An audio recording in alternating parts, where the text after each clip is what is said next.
रिश्तों की मजबूती आपसी विश्वास और प्यार से होती है। आपसी मतभेद और लड़ाई के कारण उनमें और मजबूती आ जाती है। पर वही रिश्ते अगर लालच के आधार पर हों तो उनकी मजबूती धीरे धीरे खोखली होने लगती है और किसी भी रिश्ते में धोखा यानी उसके अंत की शुरुआत। और युवराज और संध्या के रिश्ते की तो नींव ही धोखे पर रखी हुई है, पर फिर भी युवराज और जागीरदार परिवार इस रिश्ते को बनाए रखने की पूरी कोशिश कर रहा है। अरे ये सबको क्या हो गया है? सुबह से ब्रेकफास्ट के लिए कोई नहीं आया अभी तक, और बुलाने जाओ तो भाभी कमरे में आराम कर रही है। नीरज भैया को ब्रेकफास्ट नहीं करना है। बड़े पापा मिले और वो बिना कुछ कहे चले गए। यहाँ तक कि मेरे गुड मॉर्निंग का भी जवाब नहीं दिया उन्होंने। आखिर हो क्या रहा है घर में? कुछ नहीं हो रहा है। जैसा तुम सोच रही हो कुछ भी नहीं हुआ है बेटा। दरअसल ये सब मेरा इंतजार कर रहे थे ब्रेकफास्ट के लिए, है ना? अब चलो सब लोग ब्रेकफास्ट करते हैं, चलो।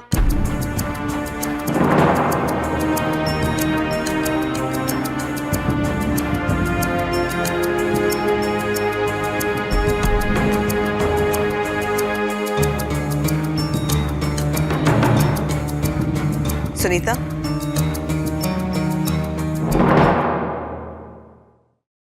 प्रिया बेटा तुम भी चलो ना ब्रेकफास्ट खाने के लिए। बड़े पापा के बारे में जानती हो ना तुम, एक बार वो काम में मसरूफ हो जाते हैं तो उन्हें आसपास कुछ भी दिखाई नहीं देता। और देखो संध्या की तबीयत खराब है, वो आराम कर रही है, उसे डिस्टर्ब मत करना, ठीक है? चल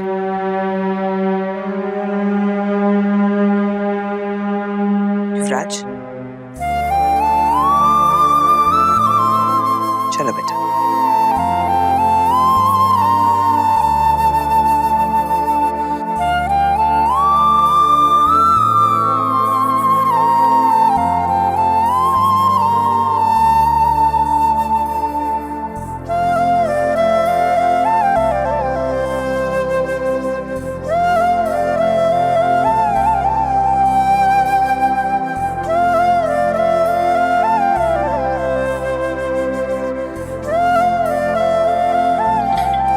युवराज,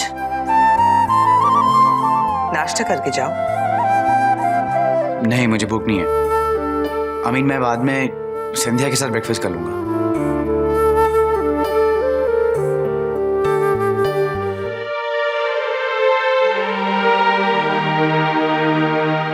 देखा, मैंने कहा था ना कि उसकी बीवी की तबीयत खराब है और उसे भी भूख नहीं लगी है। सच बड़ी माँ, युवराज भैया संध्या भाभी से बहुत प्यार करते हैं, है ना?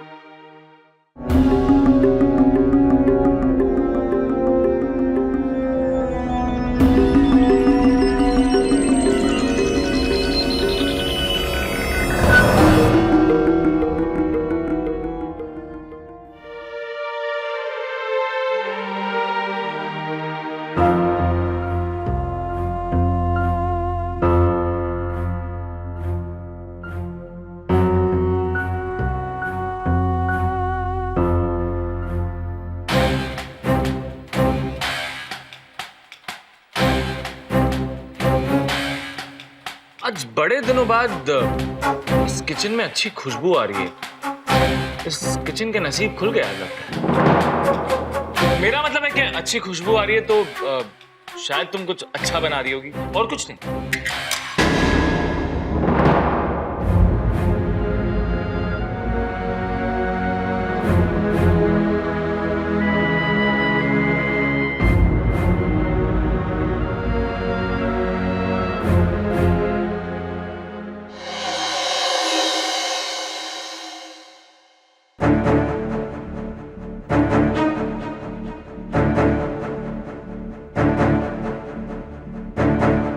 युवराज, आप ही हैं ना? हाँ संध्या, मैं ही हूँ।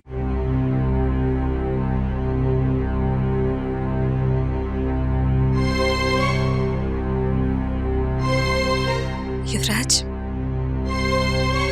मैंने इस बारे में कल रात भर बहुत सोचा। किस बारे में? हम दोनों के साथ हुई नाइंसाफी के बारे में। भगवान ने मुझसे मेरी आंखें छीन ली तो आपको एक कमजोरी के साथ पैदा किया। मुझे मेरी कमजोरी याद दिलाने की कोई जरूरत नहीं है संध्या। युवराज आप गलत समझ रहे। मेरे कहने का मतलब ये नहीं था। मैं तो बस इतना कहना चाहती हूँ कि जिस तरह आपने मुझे मेरी कमजोरी के साथ अपनाया है, मैं भी आपको हर हाल में स्वीकार करूंगी। बस ये बच्चे वाली बात रहने दीजिए। किसी और के साथ संबंध मुझसे नहीं होगा युवराज, मुझसे नहीं होगा।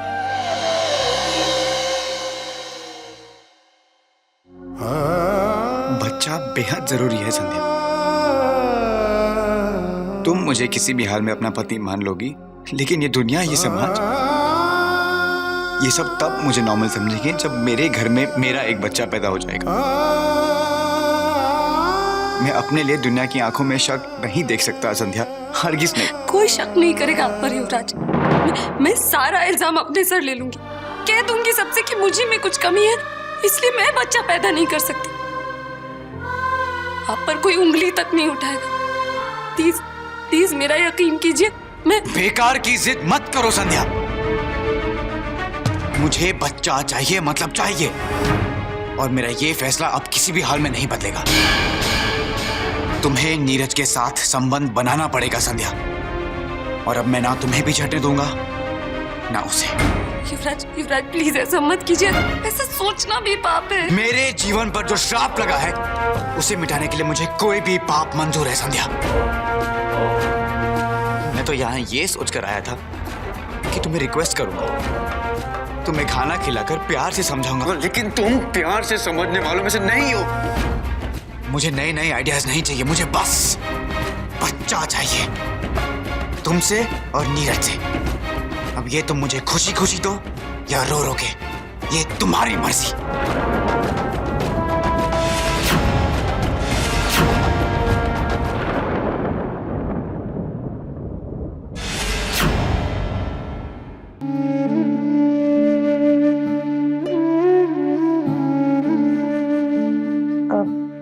और कितने दिन रहना पड़ेगा यहाँ? नहीं, वो क्या है, इतना आराम करने की आदत ही नहीं है ना। पड़े पड़े उब चुकी हूँ। छुट्टी कब मिलेगी? डॉक्टर ने कहा है और 1-2 दिन ऑब्जर्वेशन में रखना पड़ेगा, ठीक है?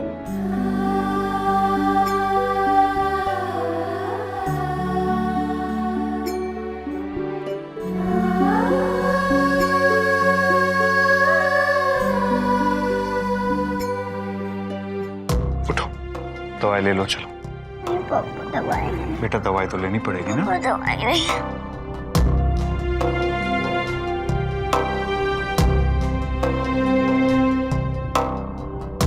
पानी पी लो, पानी पी।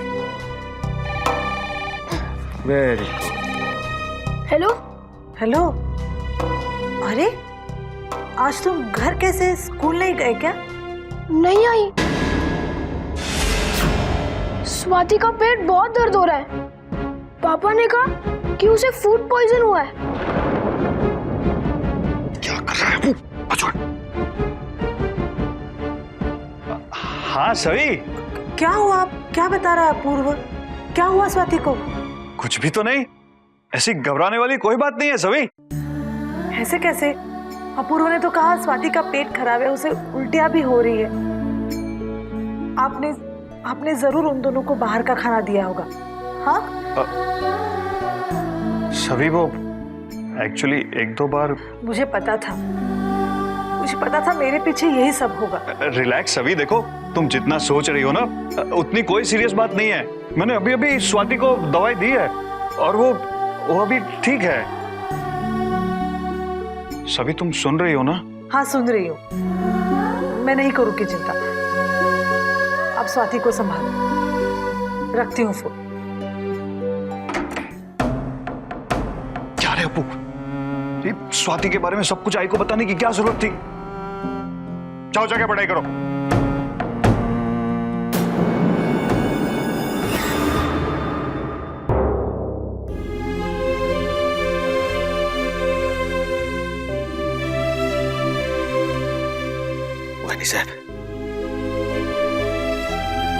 वानी साहब सब खत्म हो गया, सब कुछ खत्म हो गया।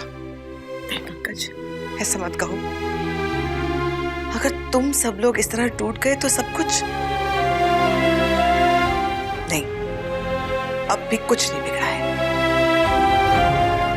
वानी साहब, मैं भी ऐसा नहीं सोचना चाहता, लेकिन मेरे सोचने न सोचने से सच्चाई तो नहीं बदलने वाली है। और सच्चाई यह है कि कब तक हम संध्या को ताला मारकर उस कमरे में बंद रखेंगे?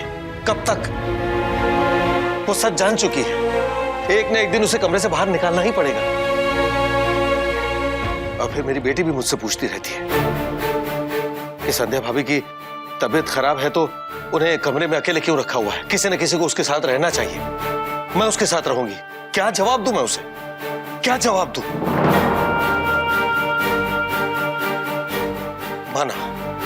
माना कि हमने संध्या के रूम के फोन का कनेक्शन काट दिया है, उससे उसका मोबाइल फोन छीन लिया ताकि वो अपनी बहनों से बात ना कर सके। लेकिन अगर उसकी बहनों ने उससे बात करने के लिए फोन किया तो हम उसे कैसे रोकेंगे? हम कब तक उन्हें अवॉइड करते रहेंगे? और अवॉइड करते करते अगर उन्हें शक हो गया तो वो संध्या के बारे में पता करने के लिए यहां तक पहुंच जाएंगे। फिर क्या करेंगे हम?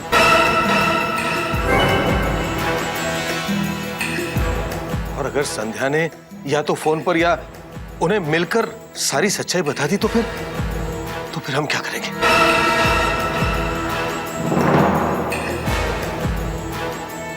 मेरे हिसाब से तो सब कुछ खत्म हो गया, सब कुछ खत्म हो गया। अब भी कुछ नहीं बिगड़ा पंकज चाचा। किसी भी बात का किसी को भी कुछ नहीं पता चलेगा, और संध्या भी किसी से कुछ नहीं कहेगी। बस उसके लिए आपको पापा को संभालना होगा, और उन्हें इस सब से बाहर रखना होगा। क्योंकि मेरी मानो तो संध्या की बहनों से ज्यादा मुझे पापा में सबसे ज्यादा खतरा नजर आता है। आप लोग उन्हें संभालो, बाकी सब मैं संभाल लूंगा।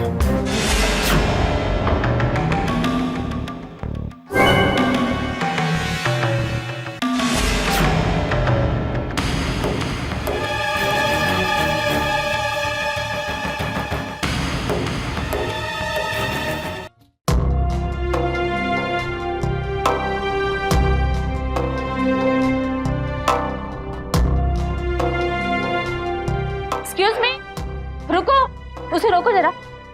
सुनो, क्यों चाहिए? नर्स तुम्हें रुकने के लिए बोल रही है, सुनाई नहीं देता? कहाँ जा रही हैं आप? अपने घर। आप ऐसे घर नहीं जा सकती, डॉक्टर बोलेंगे तभी जा सकते हो। देखिए, आप डॉक्टर साहब से कह दीजिए कि मैं नहीं चाहती कि मेरे साथ मेरे परिवार वालों को भी डॉक्टर साहब की जरूरत पड़े। मेरे पति, मेरे बच्चे मेरी वजह से परेशान हो रहे हैं और मैं वो नहीं चाहती, इसलिए अब मैं यहाँ नहीं रह सकती। मुझे जाने दीजिए बस।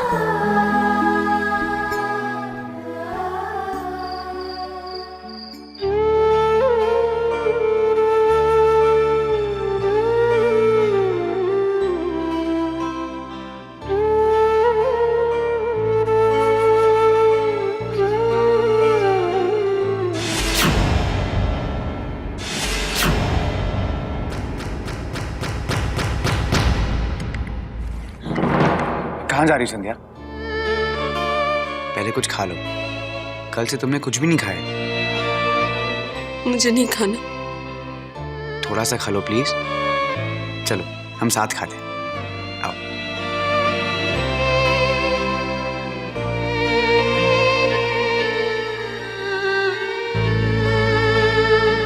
आज मैं अपनी पत्नी को अपने हाथों से खिलाऊंगा। ये लो। इससे नहीं खाया जाएगा। हालत देखो अपनी संध्या, एक ही दिन में तुम्हारा चेहरा कितना मुरझा गया। मुंह खोलो।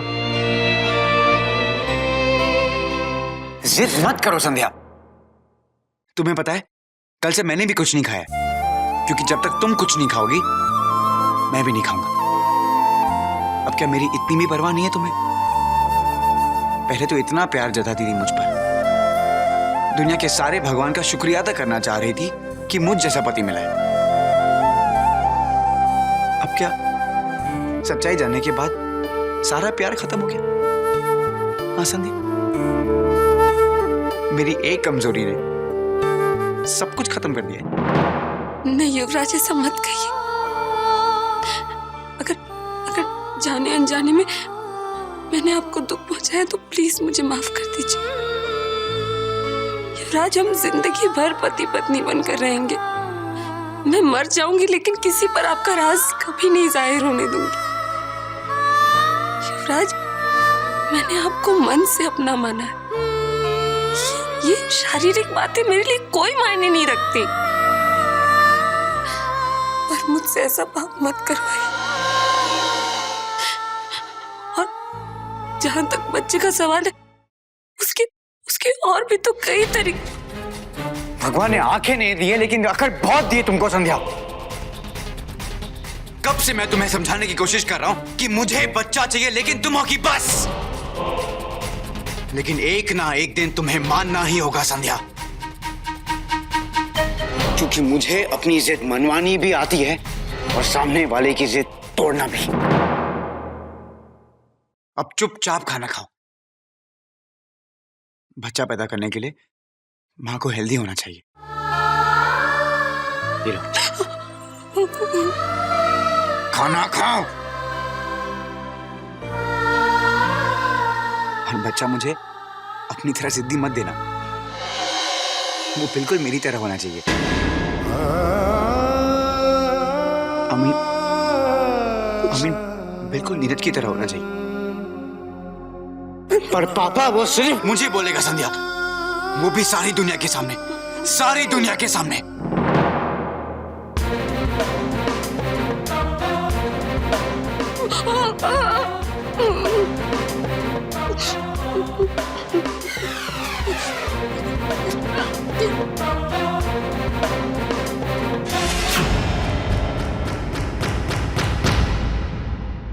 मुझे नहीं लगता कि मैंने कुछ भी गलत किया है। मैं संध्या के साथ अब और अन्याय होते नहीं देख सकता। नीरज, मैंने भी तो यही किया था ना। संध्या के लिए सबसे लड़ पड़ी थी। मेरे सामने और कोई रास्ता नहीं था, पर तुम तो संध्या की मदद अब भी कर सकते हो, और सिर्फ तुम। नीरज, तुम्हें इस परिवार और युवराज की बात को ठुकराना नहीं चाहिए, बल्कि तुम्हें उसे स्वीकार करना चाहिए। ये आप क्या कह रही हैं सुनी चाची? मतलब मैं फिर से? नहीं, तुम्हें उन्हें सिर्फ हाँ कहना है। फिर किसी भी तरह तुम्हें जितना भी हो सके समय बढ़ाना चाहिए। फिर संध्या यहाँ से निकल जाएगी, क्योंकि अब उसके लिए यहाँ पे परेशानियां और बढ़ गई हैं। नीरज, अगर तुमने मना कर दिया ना तो किसी और इंसान को ले आएंगे, और जरूरी नहीं कि दूसरा इंसान भी नीरज जैसा ही हो। नीरज, अब वो लोग कुछ भी करने को तैयार है, क्योंकि संध्या को युवराज के राज के बारे में सब कुछ पता चल गया है। क्या? पर कैसे? संध्या ने अपने दिमाग का इस्तेमाल करके मोबाइल फोन के जरिए तुम्हारे और युवराज के बीच झगड़ा और सारी बातें सुन ली। और जब युवराज को पता चला तो उसने संध्या को बहुत मारा। क्या? हाँ नीरज, आप ये लोग बहुत खतरनाक हो चुके हैं। अब इस घर में तुम्हारे सिवा संध्या की और कोई मदद नहीं कर सकता। हम जो सोचें वो ना हो तो कोई बात नहीं, पर अगर हम जो ना सोच पाए और वो हो जाए तो बड़ी तकलीफ होती है। परिवार के खिलाफ जाकर नीरज ये सोच रहा है कि वो संध्या की मदद कर रहा है, पर उसे अब पता चल रहा है कि उसकी मदद संध्या के लिए और परेशानी का कारण बन सकती है।